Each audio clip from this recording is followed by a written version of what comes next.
queridas irmãs, queridos irmãos. Todos sabem que nossos encontros aqui estão sempre nas noites de segunda e de quinta, baseados nos ensinamentos do Evangelho segundo o Espiritismo. E você que está em casa, aqui no Brasil, nesse momento, além dos que estão presentes na nossa instituição, temos mais outros 40 irmãos ou irmãs assistindo o nosso encontro nesse momento.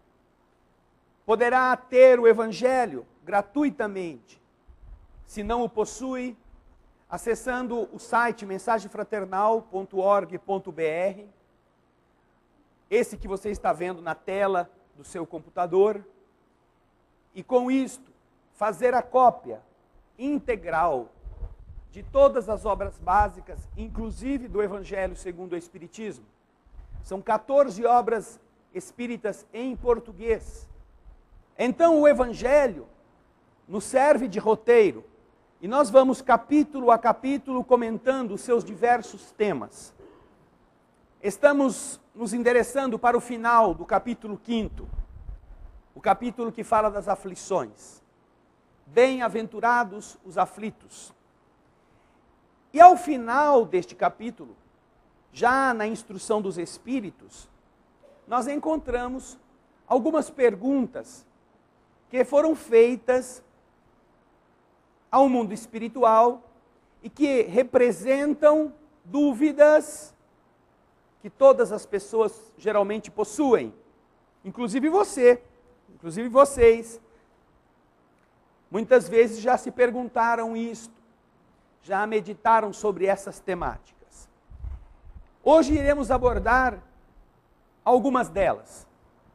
No capítulo 5º, melhor dizendo, nós temos,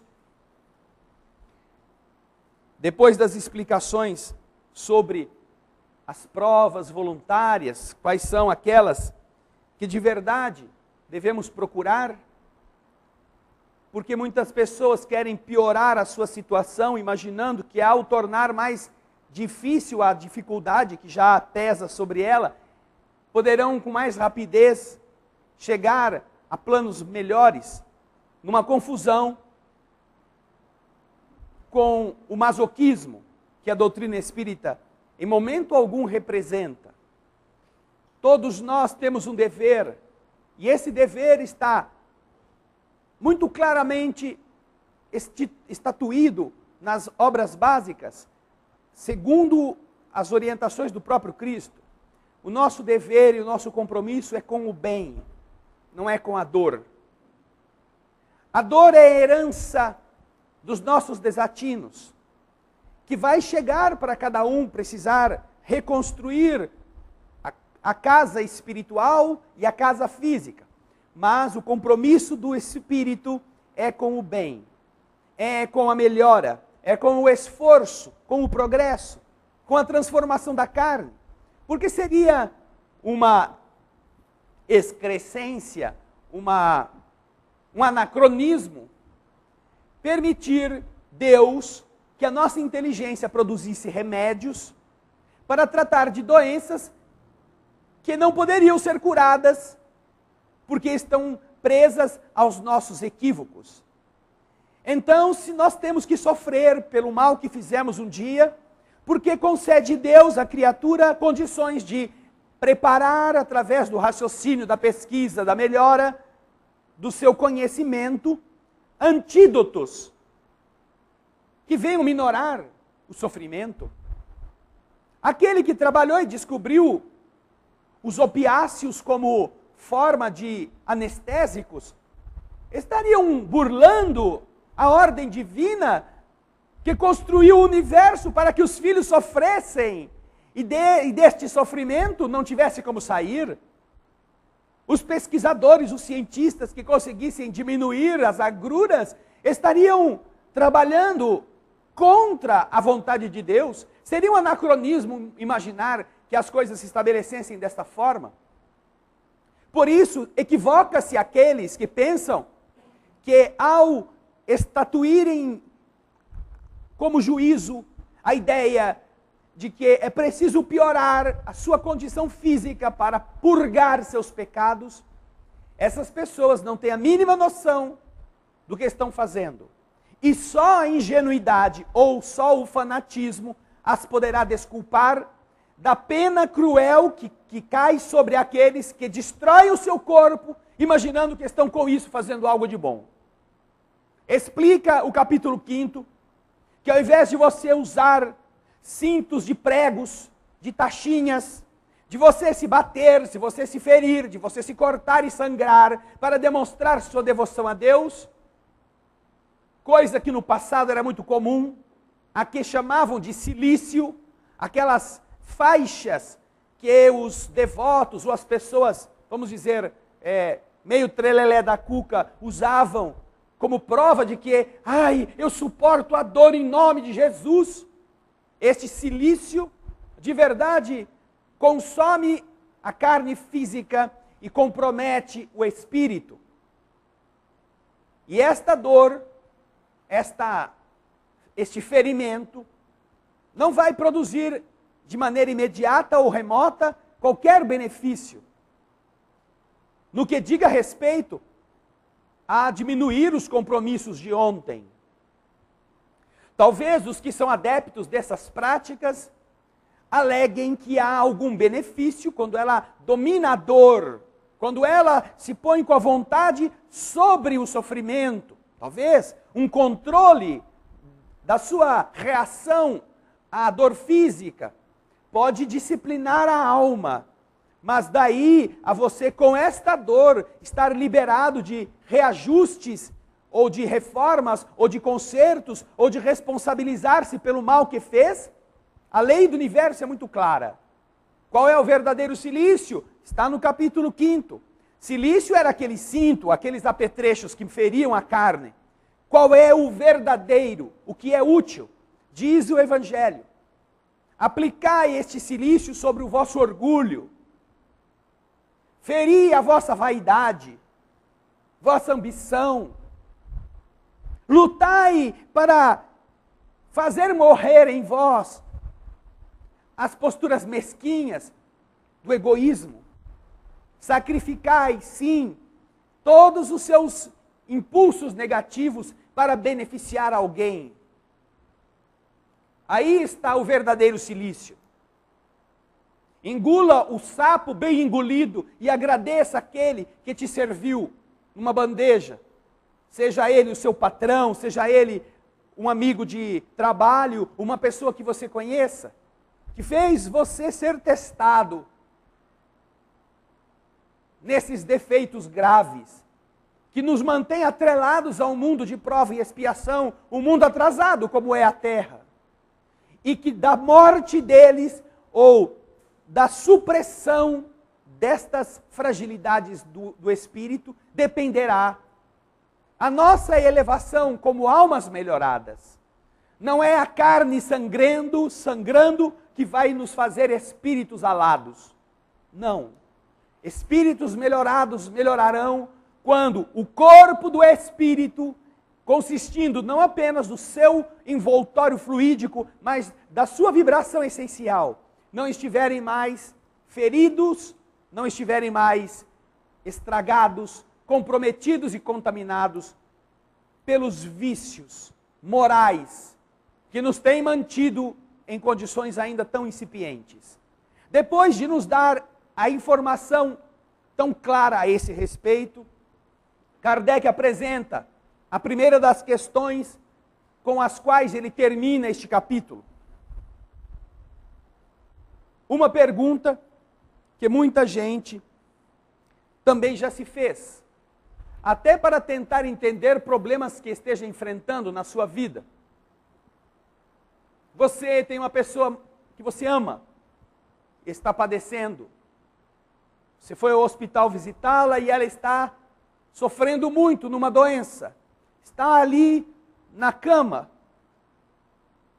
E então surge na pessoa que ama a contraditória ideia de que talvez seja melhor produzir-se a morte antecipando a partida daquela criatura do que deixá-la padecer tudo aquilo que ela precisa na evolução natural da enfermidade. Kardec, então, que já ao seu tempo se deparava com este questionamento, indaga aos espíritos: deve-se colocar termo às provas do próximo quando se pode? Ou é preciso, por respeito aos desígnios de Deus, deixá-las seguir seu curso?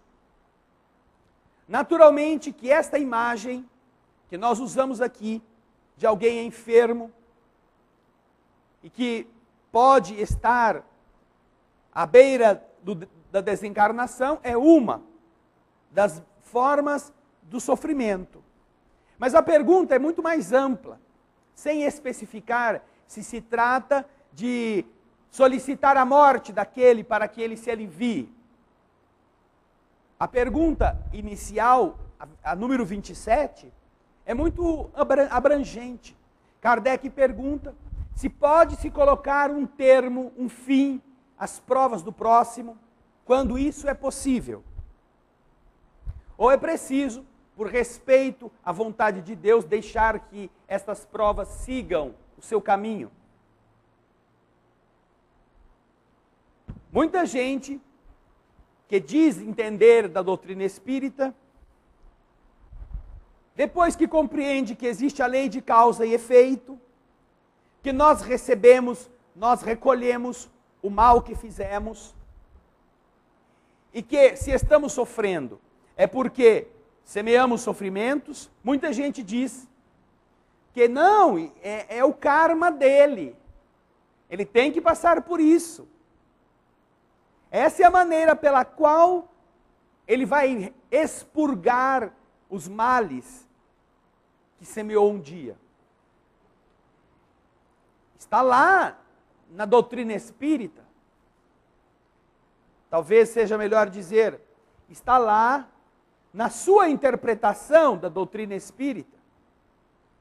Porque esta interpretação é muito mais condizente com o nosso egoísmo, com a nossa indiferença, com a nossa preguiça, do que com o cristianismo. Um cristianismo de amor, um cristianismo de solidariedade. A mesma pergunta poderíamos atribuir às situações pelas quais Jesus passou. Já valia ao tempo de Jesus a lei de causa e efeito, tanto que o próprio Cristo vem revelá-la em inúmeras passagens. Já era lei natural da vida. E, no entanto, o Senhor, diante de inúmeros doentes, os abençoa e os alivia. O que está indicando com isto?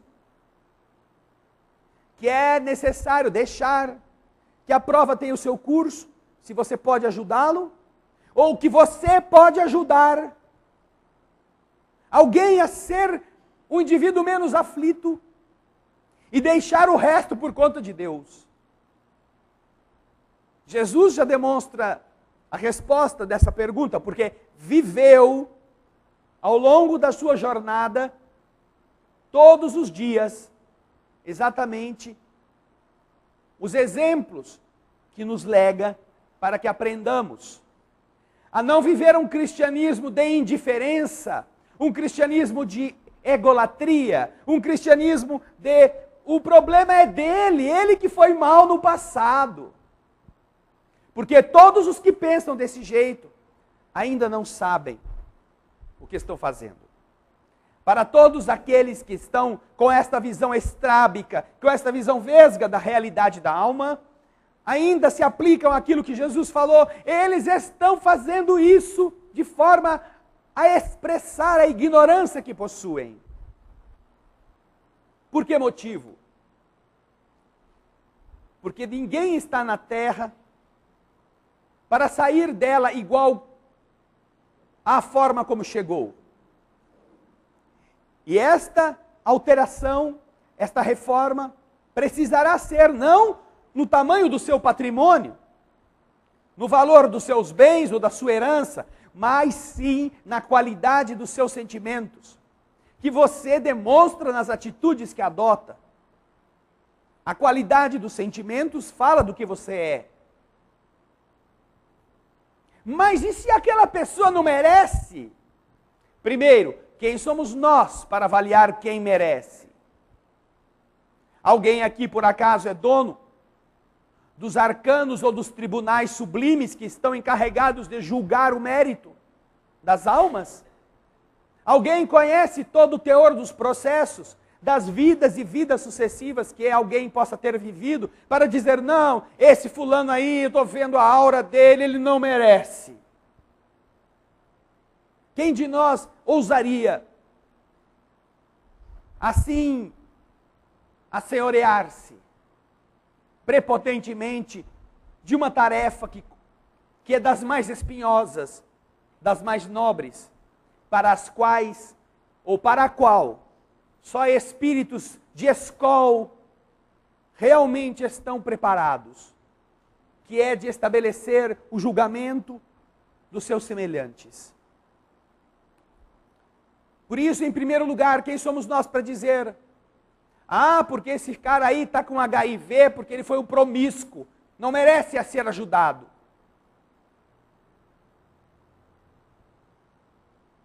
Porque essa pessoa está desse jeito, porque ela encheu a cara a vida inteira e agora está com câncer no fígado. Bem feito, problema dela.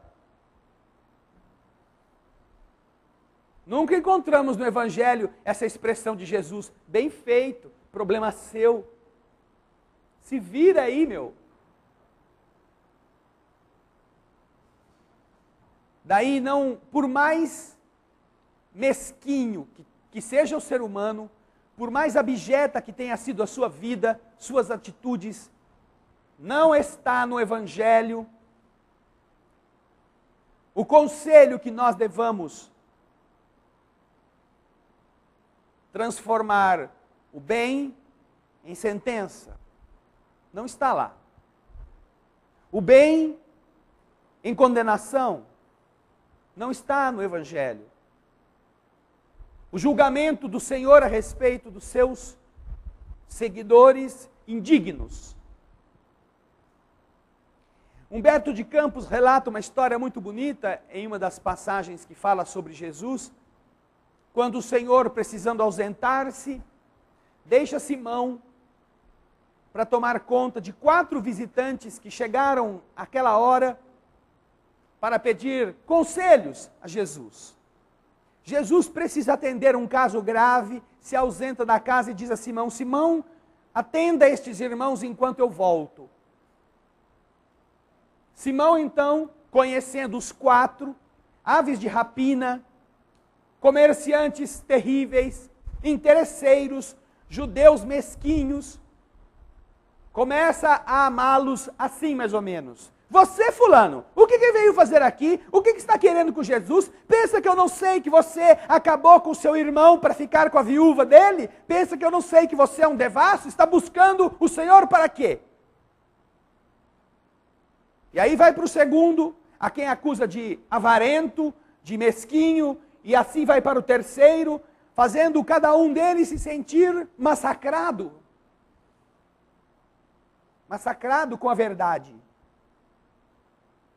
Quando Jesus volta, alguns minutos depois, os encontra lá, ralados pela crueza de Simão. Jesus chama Simão a um canto e diz, Simão, o que você fez? Eu lhes apliquei a verdade, Senhor, como o Senhor havia recomendado. Meu filho, eu te disse que amasse seus irmãos com a verdade, não que os destruísse com ela. Estes homens estão aqui como são, mas nós temos que olhar para eles como Deus os conhece, por aquilo que eles hão de ser, e ajudá-los a se transformarem naquilo que eles se transformarão. E então Jesus os recolhe novamente, os 4, e começa a ter com os 4 a conversa amorosa, carinhosa, doce, fraterna. que os edifique, que os abasteça. Deve-se pôr termo às provas do próximo, quando isso é possível? Ou é preciso deixá-las correrem no seu curso para que nós respeitemos a lei divina? E os Espíritos respondem. Dissemos e repetimos frequentemente que estais sobre esta terra de expiação para arrematar vossas provas, e que tudo aquilo que vos acontece é uma consequência de vossas existências anteriores, o ônus da dívida que tendes a pagar. Mas esse pensamento provoca em certas pessoas reflexões que é necessário deter, porque poderiam ter consequências funestas. Alguns pensam que desde o momento que se está sobre a terra para expiar, é preciso que as provas tenham o seu curso. Existem mesmo aqueles que creem que não somente é preciso não fazer nada para atenuá-las, mas que é preciso, ao contrário, tornar os sofrimentos mais vivos, para que sejam mais proveitosos. É um grande erro. Sim, vossas provas devem seguir o curso que Deus lhes traçou. Mas, porventura, conheceis esse curso? Sabeis quais são os seus caminhos? Sabeis até que ponto elas devem ir? E se o vosso Pai misericordioso não disse ao sofrimento deste ou daquele dos vossos irmãos, tu não irás mais longe, terminarás hoje. Sabeis, se sua providência vos escolheu, a vós, a você, a mim, a vocês, por acaso nós sabemos se não foi a providência de Deus que escolheu algum da gente para ser um instrumento de libertação da aflição do nosso semelhante?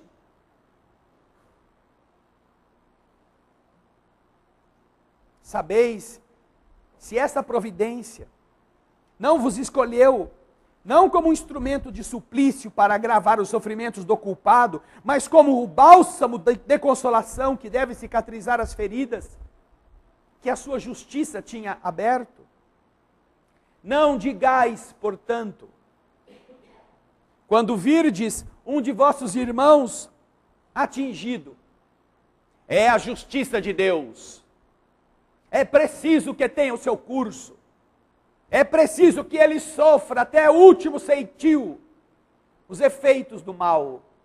Não digais isto, mas dizei ao contrário. Vejamos que meio o Pai misericordioso colocou ao meu alcance para abrandar o sofrimento do meu semelhante. Que meios eu posso usar para que ele não sofra o que está sofrendo? Vejamos se minhas consolações morais, meu apoio material, meus conselhos, minha amizade, meu carinho, meu sorriso, meu silêncio, minha compreensão, não são capazes de ajudá-lo a vencer essa prova com mais força, com mais paciência, com resignação.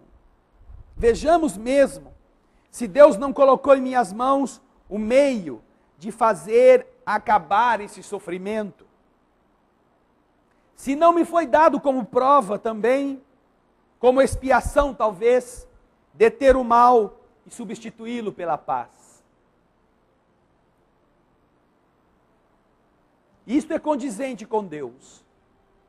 Isto é condizente com a mensagem de amor do Divino Mestre Jesus.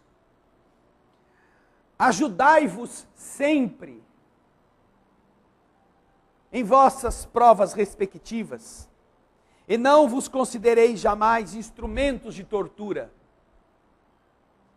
Esse pensamento deve revoltar todo homem de coração, sobretudo ao espírita, porque o espírita, melhor do que todos os outros, deve entender a extensão infinita da bondade de Deus.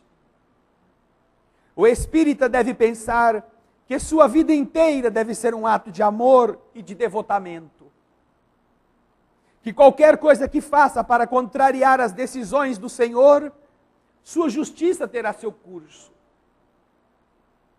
Ele pode, sem medo, portanto, fazer todos os esforços para abrandar a amargura da expiação. Mas é só Deus que pode detê-la ou prolongá-la caso julgue necessário.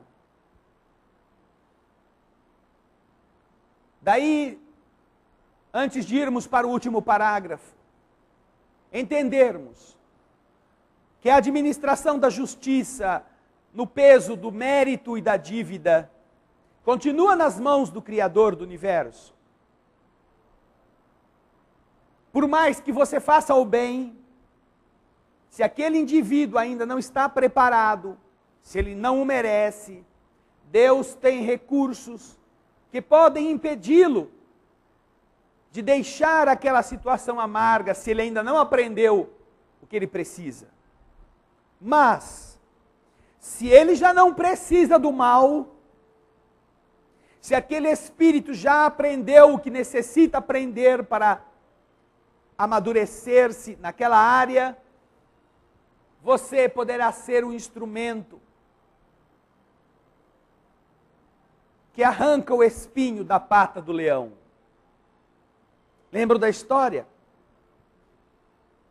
O leão bravo, agressivo, o leão intolerante, o leão amedrontador, o rei da selva, que já não conseguia andar, manquitolando por um lado para outro, porque havia um espinho enfiado na sua pata.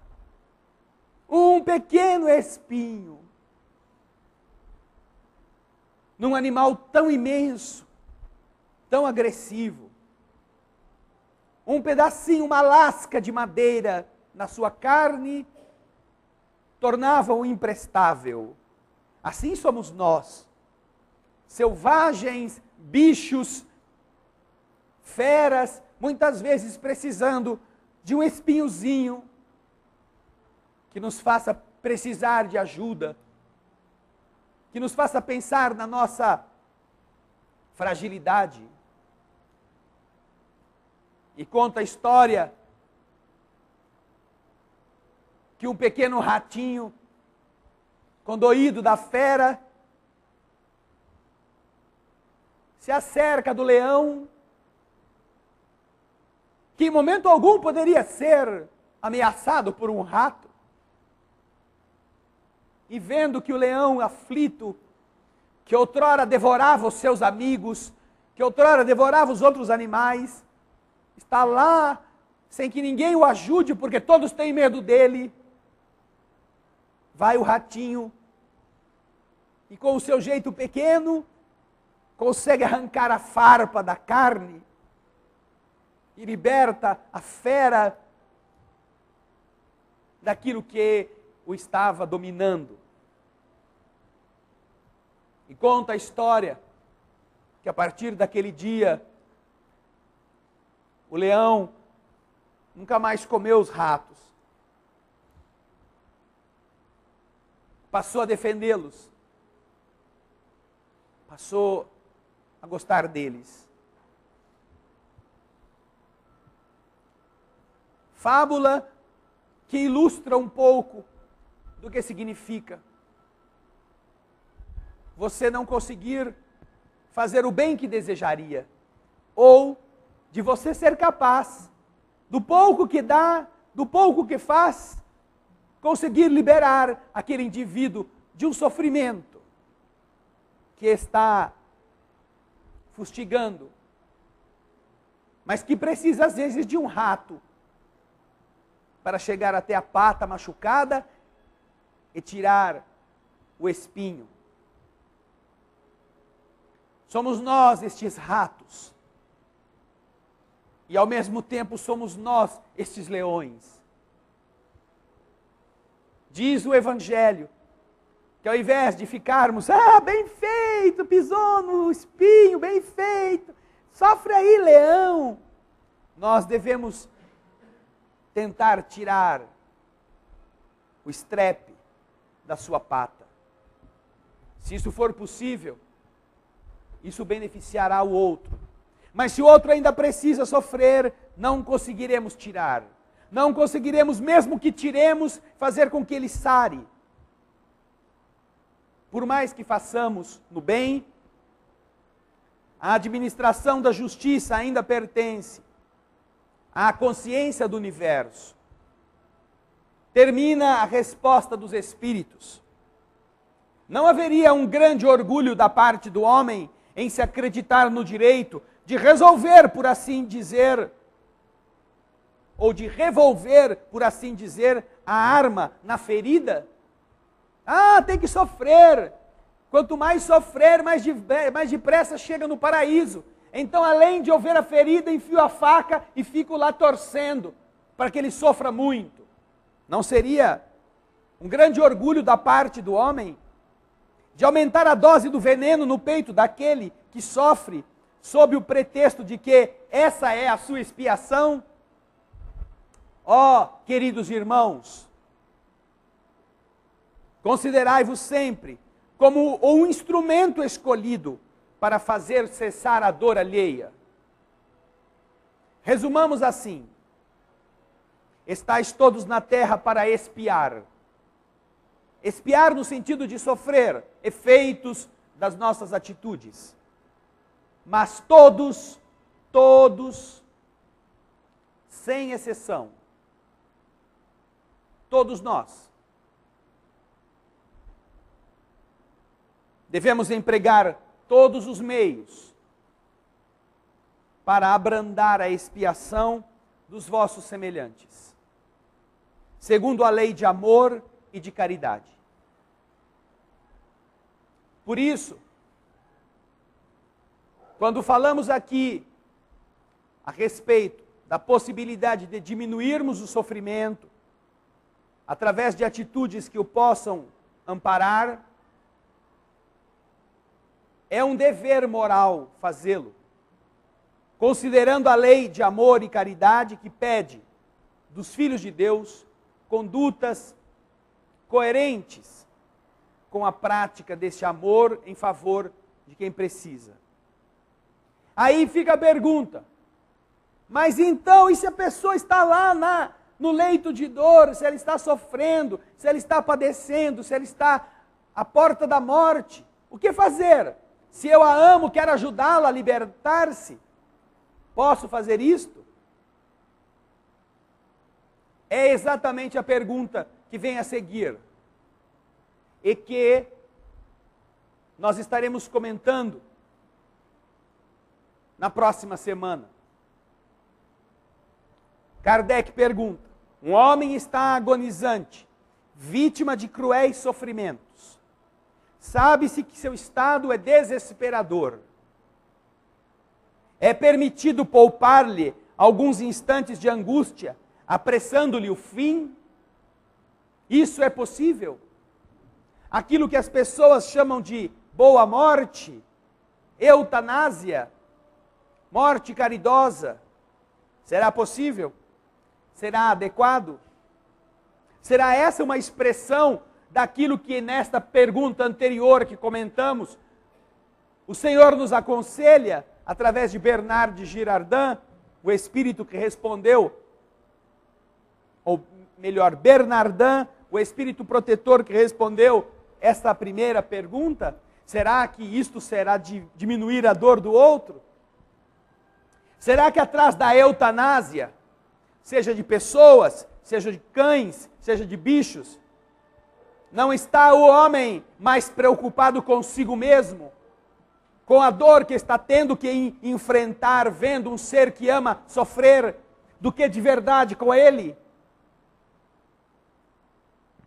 São indagações que devemos meditar para que, entendendo como funcionam as leis do universo, não saiamos por aí defendendo coisas que parecem generosas, mas que são a expressão da crueldade.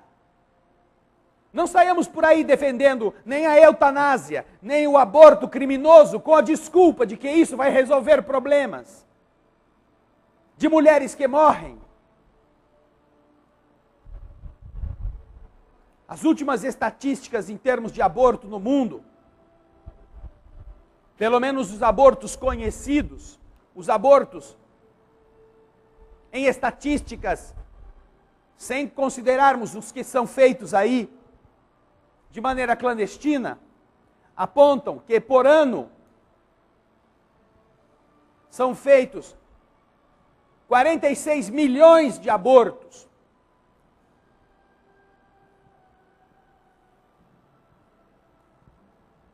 Significa isto que se arredondássemos este número, considerando alguns, poucos dos que são clandestinos, para 50 milhões, em um ano se mata mais do que a Segunda Guerra Mundial matou de soldados, de seres adultos, mas em termos de crianças. E em 4 anos, se tem outra população igualzinha do Brasil, praticamente, de gente inocente, trucidada, como se isso de verdade fosse resolver alguma coisa, transformando a nossa sociedade. 46 milhões de abortos conhecidos indicam também 46 milhões de adultos que o estão praticando, pelo menos, a considerar-se somente a mulher. Mais os milhões de médicos, enfermeiros, interessados, curiosos, ganhando dinheiro com isto.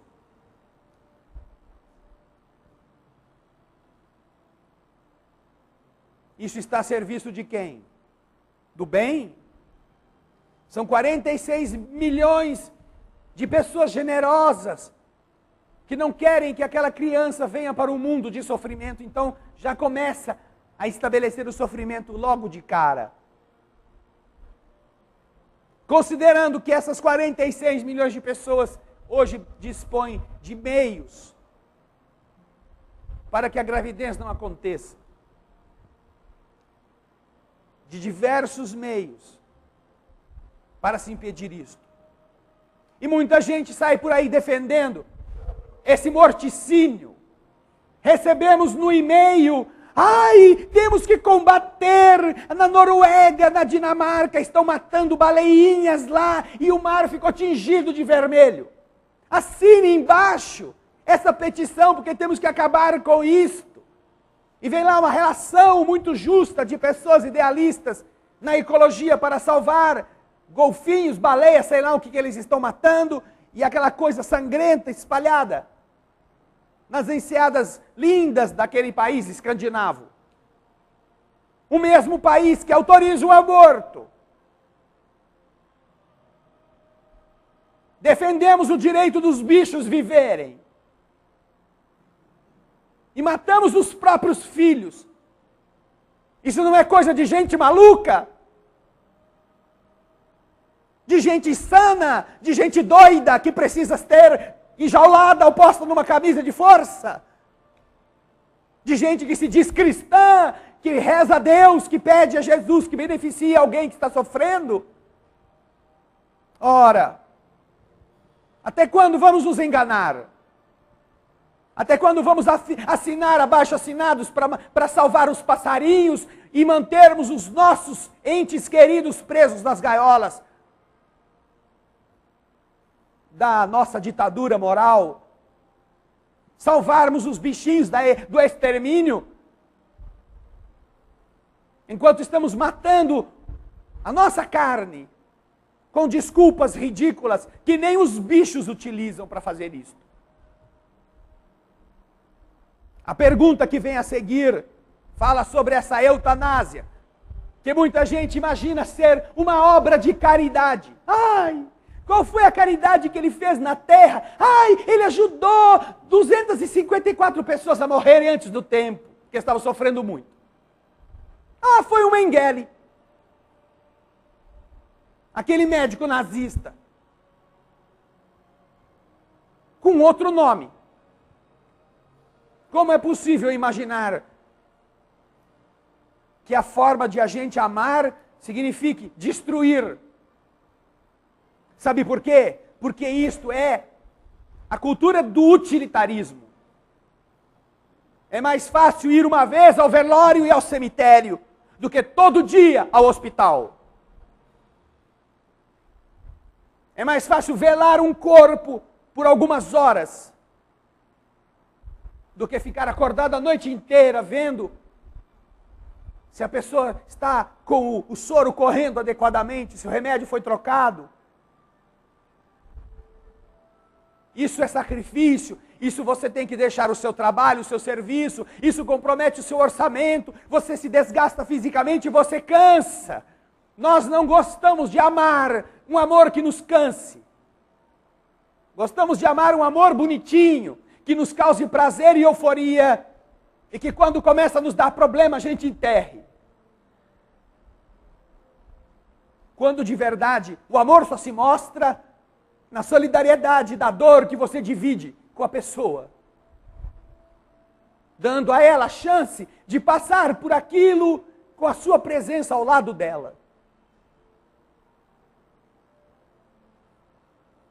Daí então nos recordarmos da história verdadeira de um soldado que ficou sabendo que seu amigo, numa das incursões que fizera para conquistar o terreno, foi vitimado numa explosão de uma granada e estava longe, num buraco que a granada abriu. Quando o seu companheiro da trincheira ficou sabendo, pediu ao oficial responsável que lhe desse autorização, que ele queria ir até lá para trazer o corpo do seu amigo de volta. E o tenente responsável pelo pelotão que ali estava responde a ele: não, você está louco, estamos perdendo homens, não posso arriscar perder mais um.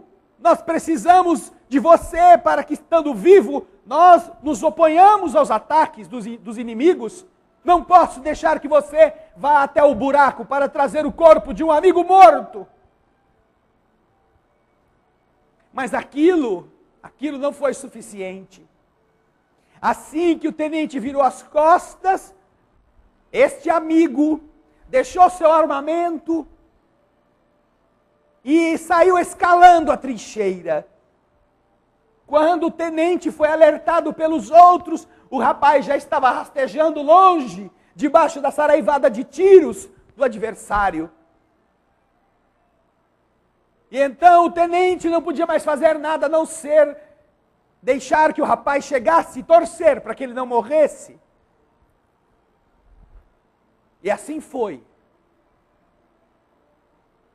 Empenharam-se os dois lados com fogo pesado para garantir a ida e a volta daquele soldado. E depois que ele voltou, que o tenente o recolheu na beira da trincheira, todo sujo, enlameado, e que quase o agrediu por ter desrespeitado uma ordem, o tenente perguntou: mas e aí? O que você viu? Você se arriscou à toa, você se arriscou de maneira leviana, podia ter morrido como seu amigo. Ele estava lá já morto, respondeu o amigo que havia se arriscado. Não. Quando eu cheguei lá, ele olhou para mim e me disse: eu tinha certeza que você viria. e morreu nos meus braços. Era meu amigo e confiava em mim. Que eu tivesse morrido depois disso, não importava. Mas o que ele me falou de verdade valeu todo o esforço que fiz de arriscar a minha vida pela vida dele. Eu tinha certeza que você viria. Sorriu e morreu em paz. Assim, aprenderemos um dia a não resolvermos as coisas pela economia, por aquilo que é mais fácil, por aquilo que dói menos em nós, mas sim por aquilo que é melhor para o outro que está sofrendo, para que ele aprenda a enfrentar os últimos momentos na convicção de que você o ama de verdade, mesmo na dificuldade. Isso vale para qualquer coisa, para qualquer pessoa, para qualquer ser vivo. Humano ou animal. É aí que a gente vai expressar de verdade quanto de humanidade nós possuímos em nós mesmos. Quando chegarem em casa, leiam a pergunta que está no parágrafo 28 do capítulo 5 do Evangelho segundo o Espiritismo, sobre exatamente a prática da eutanásia, que também se poderá aplicar de uma forma bastante parecida com a prática do aborto, nas condutas inadequadas e nos prejuízos que daí decorrem. Se nós continuarmos a matar crianças nesta proporção, conhecida pela ONU, num patamar de 46 milhões de abortos no mundo, mas desconhecida das instituições oficiais, em uma montanha muito maior do que esta, como poderemos não esperar o sofrimento para nós? Como poderemos pedir a Deus que tenha comiseração na nossa alma, se nós não temos comiseração dos que perdem para nascer? Este é um karma coletivo que será de responsabilidade dos que se anulam para fazer de conta que não é com eles, na exata medida em que poderiam estar lutando, ou poderíamos estar lutando para alertar as pessoas a esse respeito, e não o fizemos. Se você não quer sobre você o peso da responsabilidade de ser integrante desta grande falange do holocausto silencioso dos inocentes, faça alguma coisa contra. Ensine seus filhos, fale com seus netos, ilumine as consciências com quem você convive. Fale de você mesmo para que outros aprendam a não fazerem estas coisas. Porque só quando nós tomamos uma atitude é que nós demonstramos de que lado estamos. Quando nós não a tomamos, a nossa inércia já demonstra de que lado estamos. E ao falarmos disso, não estamos aqui apregoando violência, apregoando qualquer delinquência. Estamos apenas dizendo, não viva como se isso não fosse com você. Como se essa realidade fosse problema dos outros. Não. Isso é problema da humanidade inteira.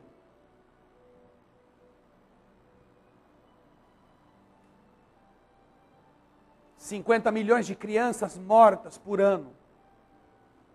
É mais do que a população de muitas nações. Muitas nações na terra não têm isto.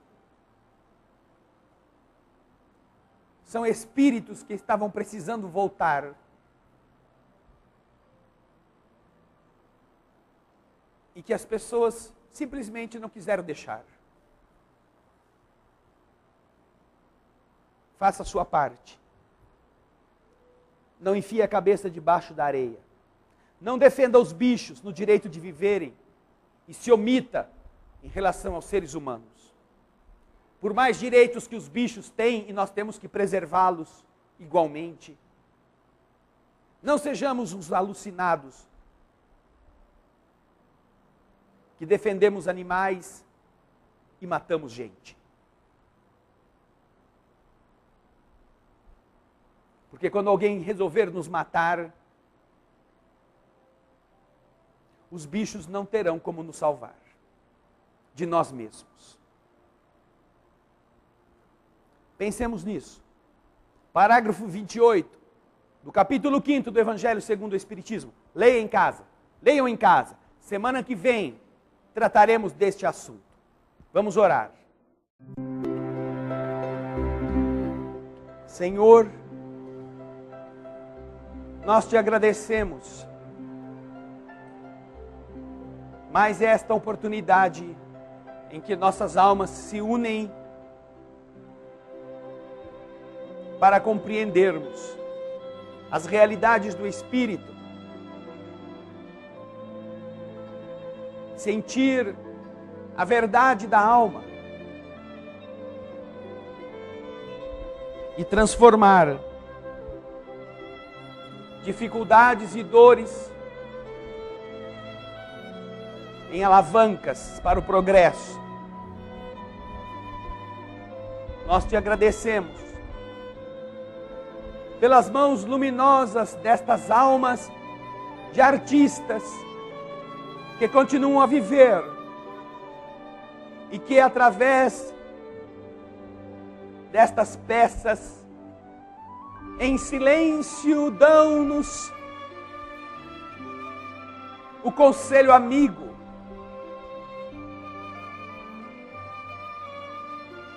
de que é necessário superar obstáculos, como eles superaram, para produzir a beleza.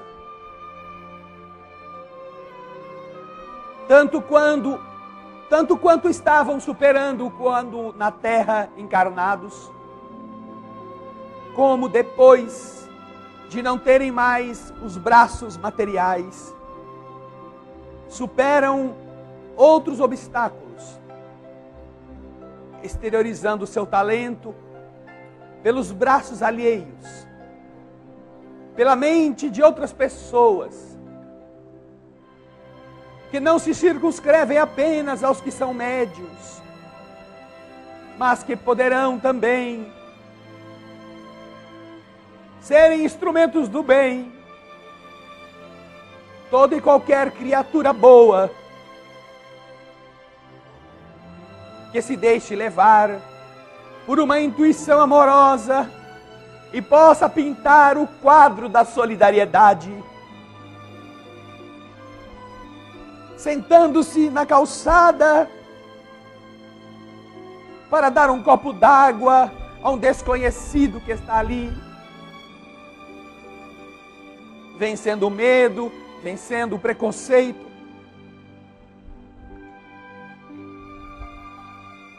Cada um poderá pintar o quadro do afeto sincero, ao aprender a segurar a revolta da agressão verbal. Quando alguém com quem convive, falando do mal, espalha a maldade, a irritação, e ao invés de receber amarretadas a nossa opinião, recebe a obra de arte da paciência que tolera, da oração sincera em favor do desajustado. Cada um, Senhor, na terra, é um artista primoroso, se estiver disposto a fazer isto. Por isso, Senhor, que a nossa canção possa atingir cada coração e fazê-lo um pedaço de pão. Almas do céu, ouvi o doce canto do fundo do coração, com calor repleto de perfume em flor, como se fosse um só imenso jardim.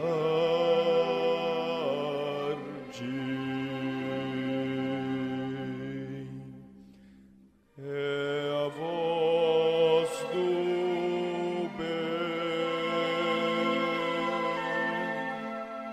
que o Cristo tem para espalhar por toda a terra e fazê-la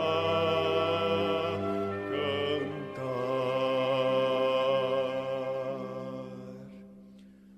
Oh, Jesus, que bom ter-te encontrado nesta estrada de paz e luz. Nós te agradecemos